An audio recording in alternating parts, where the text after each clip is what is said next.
Check for point of inflection to the following function. तो function दे रखा है, जैसे थर्ड वाले की बात कर लेता हूँ। F of X is equal to X raised power 4 है और at X is equal to 0 पे हम लोग को पॉइंट ऑफ इन्फ्लेक्शन चेक करना है। तो इसको हम लोग पॉइंट ऑफ इन्फ्लेक्शन के लिए डबल डिफ्रेंशिएट करना करते हैं। तो पहले तो फर्स्ट डिफ्रेंशिएट करोगे तो 4x की हो जाएगा, फिर डबल डिफ्रेंशिएट किया तो 12x स्क्वायर आ रहा है। ठीक है, अब यहाँ पे हम लोग को 0 पे चेक करना है। तो एफ डबल डैश 0 पे वैल्यू क्या आ रही है, 0 आ रही है। ये तो कंडीशन फुलफिल हो रहा है, क्योंकि हम लोग को डबल डिफ्रेंशिएशन जिस पॉइंट पे निकालना है या तो 0 होना चाहिए, तो नॉट एग्जिस्ट होना चाहिए, 0 आ रहा है, चलेगा। फिर दूसरा कंडीशन होता है कि हम लोग को चेक करते हैं कि वहाँ पे साइन चेंज होनी चाहिए। ठीक है, डबल डेरिवेटिव्स का साइन चेंज होनी चाहिए। तो 0 प्लस पे देखोगे तो पॉजिटिव आएगा। ठीक है, इसमें 0 प्लस पे डालोगे तो वैल्यू 0 से बड़ी वैल्यू डालोगे तो पॉजिटिव, और 0 माइनस मतलब 0 से छोटी वैल्यू भी डालोगे तो पर, क्योंकि यहाँ पे स्क्वायर है तो ये भी पॉजिटिव आ रहा है। तो दोनों साइड क्या है, सेम है। तो साइन अगर सेम होता है तो वहाँ पे पॉइंट ऑफ इन्फ्लेक्शन नहीं होगा। ठीक है, साइन चेंज होना चाहिए डबल डेरिवेटिव्स का। तो हम लोग यहाँ से देख कर सकते हो कि there is no change in concavity का चेंज नहीं हो रहा है at X is equal to 0, therefore no point of inflection at X is equal to 0 पे कोई भी पॉइंट ऑफ इन्फ्लेक्शन नहीं होगा। अगर ग्राफिकली देखना चाहते हो तो इसका ग्राफ बनाओ। तो एक्स रेस्ट पावर 4 है तो पैराबोला जैसा होगा, बट एग्जैक्टली पैराबोला नहीं होगा, कर्वेचर पैराबोला जैसा दिखेगा। ये Y equal to X raised power 4 का ग्राफ होता है।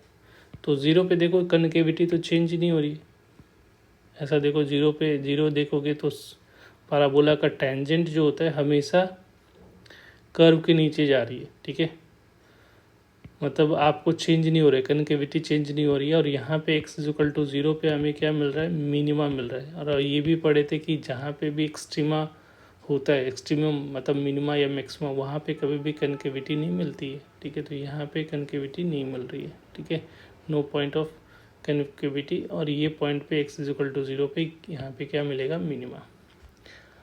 फोर्थ वन को इस तरीके से समझ सकते हो, अगर इसको ग्राफ आपका पता है, क्योंकि हम लोग को पता है कि एफ ऑफ एक्स, इसका ग्राफ कैसा होगा, पैराबोला होगा।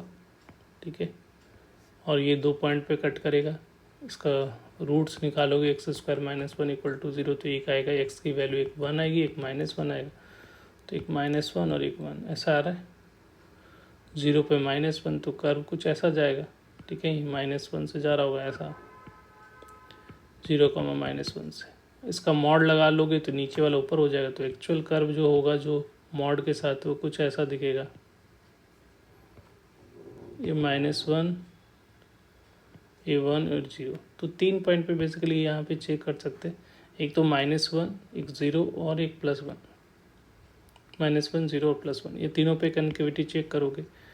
तो अगर देखो यहाँ पे देखो, ये पहला तो है कनकेविटी की। यहाँ पे देखो डबल देख रहे हो तो यहाँ पे कनकेविटी तो चेंज हो रहा है। ठीक है, क्योंकि टेंजेंट जो है नीचे से ऊपर की तरफ जा रहा है, पहले नीचे ही यहाँ इधर है, फिर ऊपर जा रहा है। ठीक है, तो कनकेविटी तो चेंज हो रही है।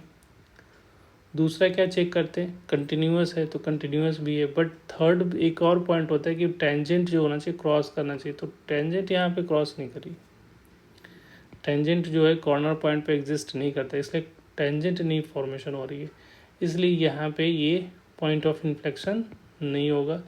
0 पे तो क्लियरली दिख रहा है कि यहाँ पे तो कनकेविटी ही चेंज नहीं हो रही है। ठीक है, तो यहाँ पे तो मिनिमा मैक्सिमा मिलेगा, लोकल मैक्सिमा मिल रहा है।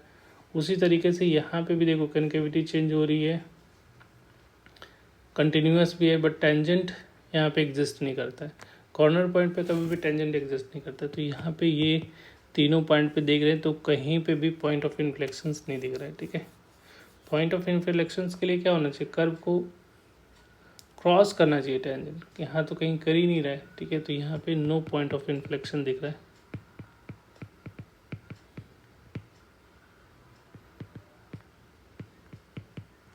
तो इन दोनों में no point of inflection.